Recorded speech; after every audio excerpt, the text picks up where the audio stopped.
Okay guys, तो इस lecture में हम जो गैस वेल्डिंग, इससे पहले लेक्चर में मैंने ऑक्सी एसिटिलीन गैस वेल्डिंग आपको बताया। इस लेक्चर में मैं आपको जो बाकी के 4 हमारे हैं उनके बारे में हम डिस्कस करेंगे, ठीक है। जो जैसे कि हमारा क्या क्या बचा हुआ है, air acetylene welding, oxygen hydrogen welding and the last is atomic welding, gas welding. तो ये 4 गैस वेल्डिंग बचा हुआ है, इनको हम इसी लेक्चर में कवर कर लेंगे क्योंकि शॉर्ट है ज़्यादा, क्योंकि हमने जो डीप में जानना था वो हमने गैस वेल्डिंग क्या है वो हमने ऑक्सी एसिटिलीन में ही जान लिया। तो अगर वो वीडियो आपने नहीं देखा तो प्लीज़ बैक जाइए, वीडियो देखिए, वो पूरे जो मैंने 3 वीडियो डाले हैं ऑक्सी एसिटिलीन पे, वो वीडियो देखिए, फिर आप आइएगा यहाँ। अदरवाइज बहुत चीज़ आपको नहीं समझ में आएगी, ठीक है। ओके, तो एयर एसिटिलीन वेल्डिंग में क्या हुआ, क्या मतलब हुआ, हम एसिटिलीन का C2H2 का सिलेंडर लेंगे, हमारा एक नोजल होगा, ठीक है, यहाँ पे मिक्सिंग होगा, ठीक है, एटमॉस्फेयर से एयर हमें मिल ही रहा है, एसिटिलीन हम ले रहे हैं, मिक्स कर रहे हैं और उसको इग्नाइट कर रहे हैं तो हमें फ्लेम मिल रहा है, ठीक है। तो एयर एसिटिलीन वेल्डिंग में हम एयर का यूज़ करते हैं और एसिटिलीन का यूज़ करते हैं वेल्डिंग प्रोसेस के लिए, ठीक है। इसका जो फॉर्मूला बनता है आपका, अच्छा, जो एयर है वो जनरल हम एटमॉस्फेरिक एयर ही यूज़ करते हैं। ऐसा नहीं है कि हम एयर को भी सिलेंडर में पैक करके रखना है, वो एयर यूज़ करो, स्पेशल एयर, ऐसा कुछ नहीं है। जो एयर है हम वही एयर यूज़ करते हैं। तो C2H2 जब आपका O2 से रिएक्ट करता है तो 2CO plus H2O plus heat मिलेगा। 2CO जब ऑक्सीजन से रिएक्ट करेगा तो 2CO2 प्लस हीट मिलेगा और hydrogen react with half of O2, it gives H2O plus this. तो एसिटिलीन जब भी रिएक्ट करता है ऑक्सीजन से तो क्या हमें हमेशा एक्सोथर्मिक रिएक्शन मिलता है और वाटर तो मिलेगा। तो उस वाटर को इवापोरेट करने में बहुत सारी एनर्जी लॉस हो जाती है। इसीलिए गैस वेल्डिंग में जो हमारा गैस की फ्लेम निकलती है वो ज़्यादा से ज़्यादा 2000 डिग्री सेल्सियस, 3000 डिग्री सेल्सियस, 2 से 2200 डिग्री सेल्सियस, ठीक है, 2000 से 2200 डिग्री सेल्सियस के अंदर ही रहता है, उससे ज़्यादा नहीं जाता है टेम्परेचर हमारे गैस वेल्डिंग का, ठीक है। बिकॉज वैसे तो जनरली 3000 से लेकर 3200, 3300, 3400 के अंदर मैक्सिमम रहता है, बट इस वाटर को ना ख़त्म करने के चक्कर में काफ़ी एनर्जी लॉस होता है, तो वो फिर नॉर्मल आ जाता है। तो एयर एसिटिलीन वेल्डिंग में ये जो ऑक्सीजन है, ठीक है, क्योंकि इससे पहले अपन जो एयर ऑक्सीजन एसिटिलीन में पढ़ा था उसमें भी सेम था रिएक्शन, ठीक है। तो उसमें जो ऑक्सीजन था क्या कर रहा था, हम 1 यूनिट ऑक्सीजन हम अपने सिलेंडर से ले रहे थे और बाकी का, क्योंकि 1 unit cylinder oxygen, 1 unit oxygen half unit, तो ये टोटल मिलके कितना हो गया 2.5 यूनिट ऑफ ऑक्सीजन। तो ऑक्सी एसिटिलीन वाले में हम 1 यूनिट ऑक्सीजन सिलेंडर से ले रहे थे और बाकी का 1 पॉइंट हम एटमॉस्फेयर से ले रहे थे, ठीक है। बट यहाँ पे एयर एसिटिलीन वाला जो हम प्रोसेस यूज कर रहे हैं, यहाँ पे पूरा, ठीक है, all unit oxygen taken from atmosphere, पूरा जो ऑक्सीजन है हम एटमॉस्फेयर से ही लेंगे, ये पूरा ऑक्सीजन। तो इस टाइप के प्रोसेस, इस टाइप के वेल्डिंग प्रोसेस को हम कहते हैं एयर एसिटिलीन वेल्डिंग सिस्टम, ठीक है ना। इसका जो एवरेज टेम्परेचर होता है, कुछ पॉइंट्स यहाँ पे लिखते हैं। सबसे पहले ये टेक्निक का यूज का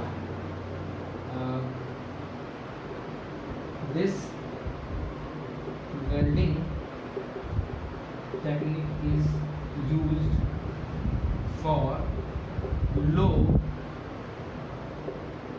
melting point metals।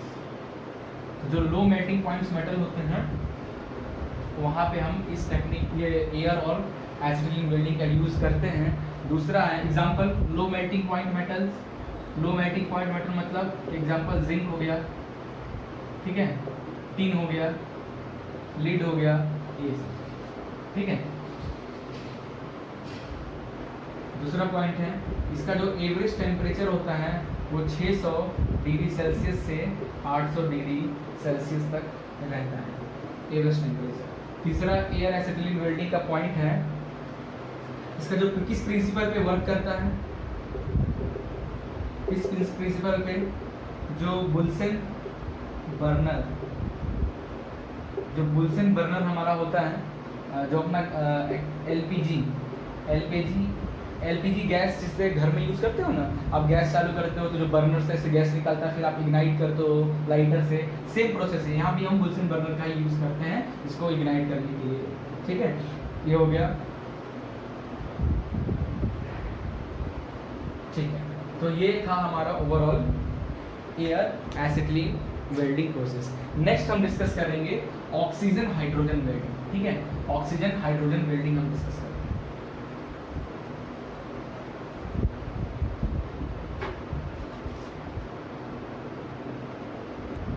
ठीक है, तो ऑक्सीजन हाइड्रोजन गैस वेल्डिंग, इसकी रिएक्शन जो है आपको याद रखना है, hydrogen react with half unit of oxygen to form water and heat.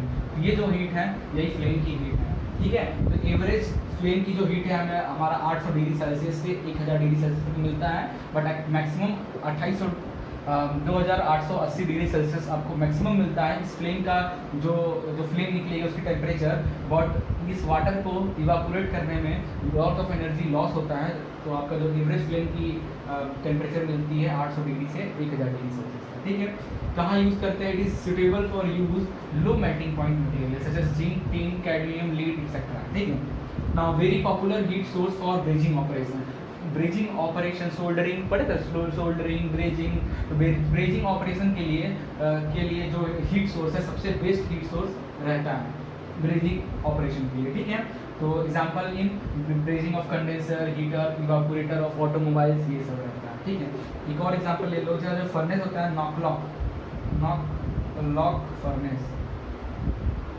अच्छा एग्जांपल है इसका। ठीक है, इससे पहले मैंने जो क्या बताया था, that is called air acetylene welding. वो वेरी पॉपुलर होता है इसके लिए, सोल्डरिंग के लिए।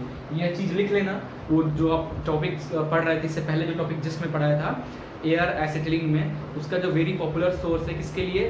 Very popular source of heat for soldering process के लिए। और ये है oxygen hydrogen, very popular heat source for brazing operation. ठीक है, नाउ ये है हमारा एटॉमिक हाइड्रोजन गैस वेल्डिंग। ये लास्ट हमारा गैस वेल्डिंग था। एटॉमिक हाइड्रोजन गैस वेल्डिंग में हम 2 इलेक्ट्रोड का यूज़ करते हैं। ठीक है, ये क्या है? हमारा इलेक्ट्रोड्स हैं, 2 अलग अलग इलेक्ट्रोड लेते हैं। ठीक है, या सेम इलेक्ट्रोड, कल मैंने अलग बनाया, ऐसा नहीं, इलेक्ट्रोड ले लो। ठीक है, इसको आप जब सप्लाई दोगे और दोनों सप्लाई देने के बाद ऐसे रेंज पे रखना है, एकदम टच नहीं करना, रेंज पे रखना है। और फिर जब आप इसके अंदर से हाइड्रोजन गैस पास करोगे तो क्या होता है, यहाँ पे आपका स्पार्क मिलता है, बहुत हाई अमाउंट ऑफ स्पार्क मिलता है। उस स्पार्क से ये जो एटॉमिक हाइड्रोजन है, ठीक है, ये जो H2 है, मॉलिक्यूलर हाइड्रोजन है, ये क्या होता है, बिखर कर यहाँ पे एटॉमिक छोटे छोटे अलग अलग हाइड्रोजन बन जाता है। दिस मॉलिक्यूलर हाइड्रोजन यहाँ पे हाई अमाउंट ऑफ करेंट के कारण स्पार्क बनता है, स्पार्क के कारण this molecule hydrogen convert into this atomic hydrogen. ठीक है, और यहाँ पे हाइड्रोजन का ये लेयर बना देता है ताकि कोई एटमॉस्फेरिक गैसेस अंदर की ओर ना आ पाए।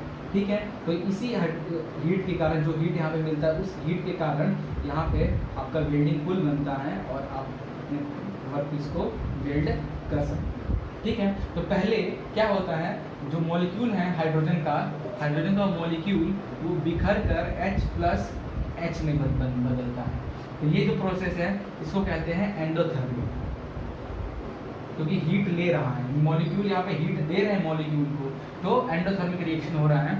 आफ्टर दैट कुछ देर बाद यहाँ पे क्या होगा, आपका वोल्टेज कम होगा। कंटिन्यूस वोल्टेज नहीं देना है, वोल्टेज सप्लाई करो, फिर थोड़ा वोल्टेज ऑटोमेटिक एडजस्ट हो जाता है यहाँ से, तो आप वोल्टेज जैसे कम होगा तो ये जो हाइड्रोजन एटॉमिक हाइड्रोजन है, ये मिलकर, ये दिस एटॉमिक हाइड्रोजन मिलकर क्या बन जाते हैं, H के साथ साथ आपको हीट मिलने लगता है, हाइड्रोजन बनते हैं और हीट मिलने लगता है। ठीक है, तो ये जो 100% हाइड्रोजन निकल रहा है, इसमें से 70% हाइड्रोजन जो है H2 वो हीट के काम आता है, और बचा हुआ जो 30% हाइड्रोजन है वो ऐसा फ्लक्स की तरह इसके ऊपर एक लेयर कर लेता है ताकि जो भी अनवांटेड चीज़ें हैं वो अंदर ना आ पाए। ठीक है, ये था हमारा एटॉमिक हाइड्रोजन गैस वेल्डिंग, और ये हमारा गैस वेल्डिंग के सारे टॉपिक खत्म होता है। नेक्स्ट से हम आर्क वेल्डिंग स्टार्ट करें। Thank you.